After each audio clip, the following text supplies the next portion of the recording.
Hi guys, and welcome back to the channel. I am back in the kitchen today, and today our culinary travel will take us to Italy. I'm a bit nervous about today's recipe because I'm making a risotto and I've heard that it's very easy to mess up. And if you're a fan of risotto, I'm sure that you've been served some overcooked risotto in the past, maybe some watery risotto in the past, or some bland risotto, and all of those are very easy mistakes to make.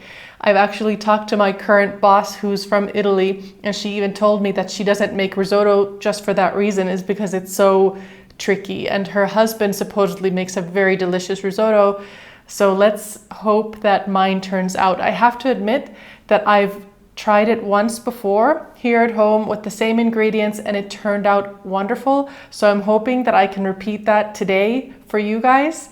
And let's take a look. The ingredients aren't very difficult and the whole process isn't difficult, but what is important is it needs a lot of attention. You can't just put it to simmer and forget about it. You really need to pay attention to it, but I'll give you all the details as we go to the stove. So let's look at what we need to make the risotto for today. All right, so here we have the ingredients. I have some chicken broth here. You can also use vegetable stock or vegetable broth if you have it.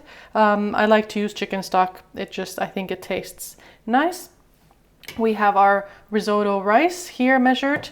We have some Parmesan cheese. I have half an onion in here, which I will use.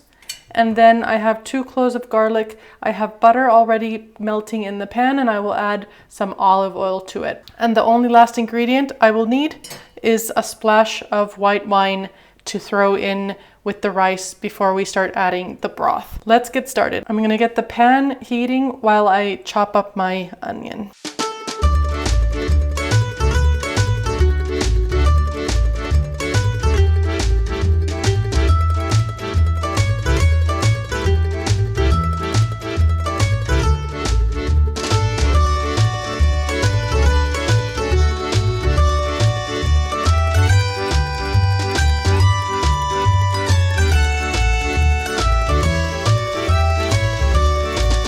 So we have our butter and oil all warmed up.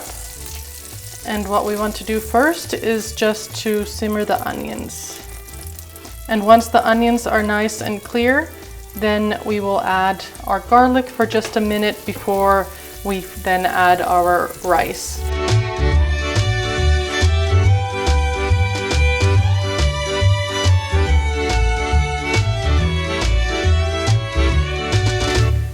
Our onions are looking good. You don't want to brown them, you just want to make sure that they become nice and soft. And then we will add our garlic.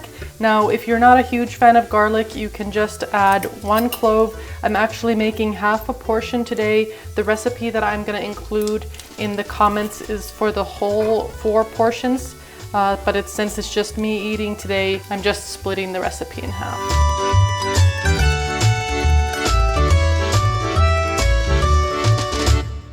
And just like that, our garlic is in. I'm just gonna simmer that for just a minute, just to get the garlic flavors to come out and for the kind of harsh, bitter garlic flavor to mellow a little bit. And again, you don't want to brown any of this. You're just trying to bring out the flavors and soften it all up. So then once the risotto is ready, everything is nice and consistent. That looks good. And now what we need to do is we're gonna add our rice, and we want to make sure that all of the rice kernels are completely coated with the butter and oil, and we want to toast them for just a few minutes before adding our splash of white wine.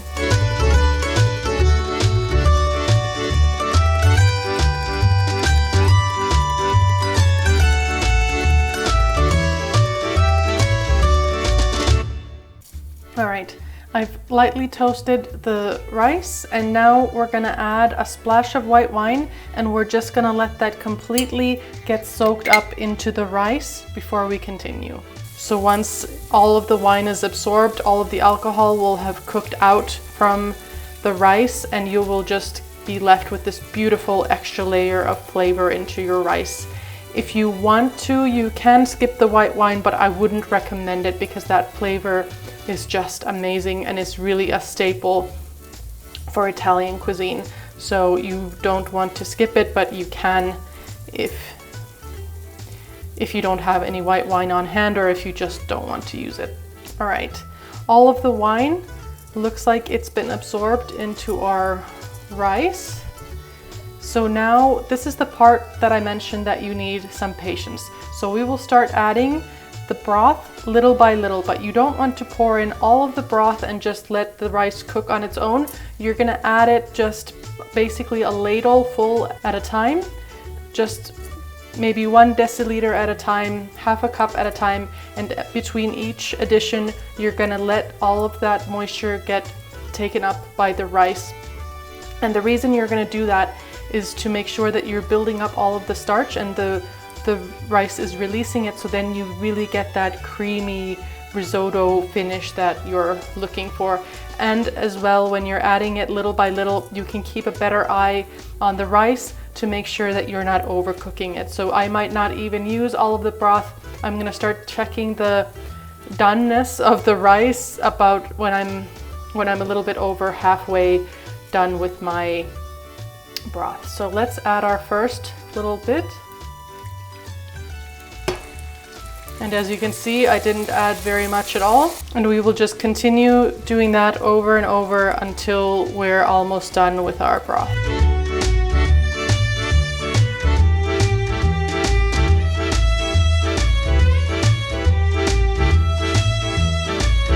All right, so we're only about halfway done with our addition of the broth. And here you can start seeing the risotto coming together. I mean, you can already see there's this creamy sauce forming from the starch that's being released by the rice. And actually, one of the ways that you know that your rice is the right consistency and the right level of moisture is when you swipe in between the rice and the rice returns as kind of a wave. And in Italy, they call it leonda, or the waves. So the waves of risotto should come back to the center. So it shouldn't come as like, the liquid shouldn't be separate from the rice, and it shouldn't stick to the edges. So if you make that kind of dent, it should fill back in. Otherwise, your risotto is too dry or too wet if you don't get that wave happening to your risotto. This is my last addition of the broth before I will then check to see how the rice is tasting, whether it's still too raw or whether we're starting to get to the right level of doneness.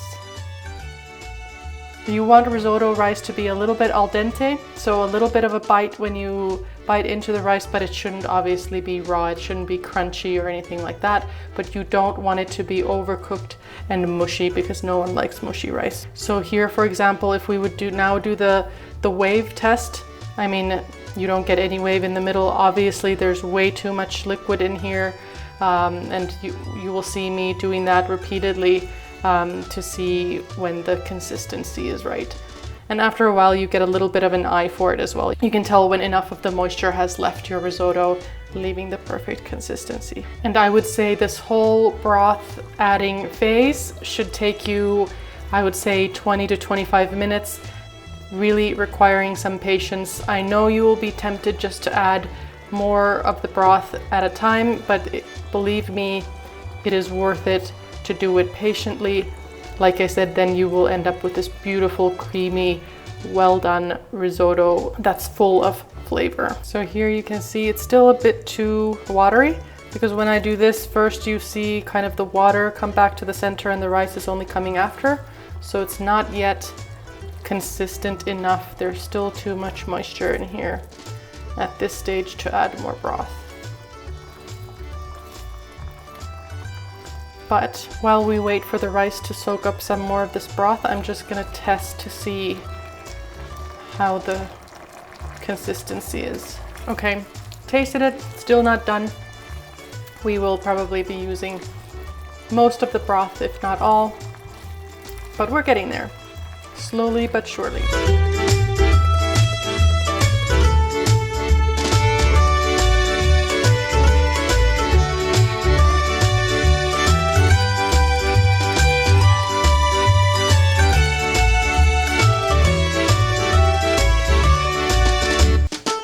And while this rice is cooking, let me show you, I got this beautiful piece of pre-smoked salmon to enjoy with the risotto. So once the risotto is ready, you want to eat it straight out of kind of the pan. You don't want to let it sit too long. So I'm just gonna plate that up next to my salmon and enjoy. I think this is going to be delicious.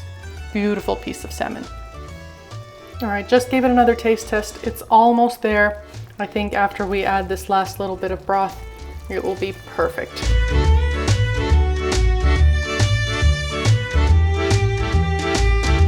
Okay, we've now put all of the broth into the risotto, and now with the last addition of the broth, you want to be a bit more careful, because before when we were testing the wave for the right consistency, we're still going to do that, but we're gonna, just before it's the perfect consistency, we're gonna add our Parmesan, because you need to remember that the Parmesan will absorb some of the moisture and it will also thicken the kind of sauce around the rice. So to avoid getting rice that's too thick or too dry, we're gonna add it just before it would be kind of the wave consistency.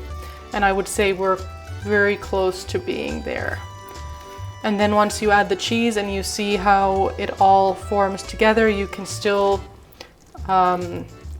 evaporate some of the water out if you think it's too runny. But just look how beautiful it is, even before we add the cheese. I mean, it looks wonderful, it looks creamy, and that's all just from the starch that has been released when we've been cooking the rice slowly for the past 25 to 30 minutes. All right, I would say that we're right about at the Parmesan adding phase.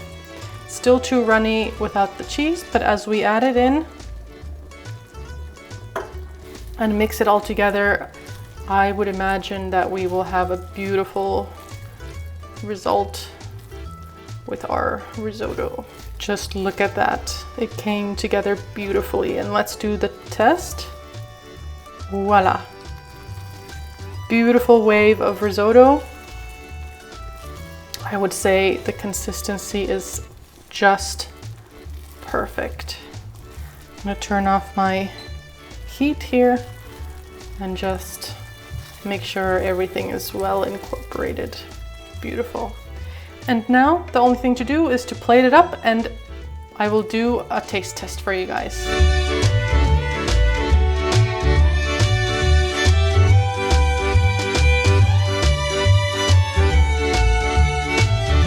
All right guys, this looks and smells ridiculously good. So let me give the risotto a taste, and then I will leave you guys to enjoy my meal in peace. The consistency is perfect. It's not too mushy, and it just is fresh out of the pan. So let me taste.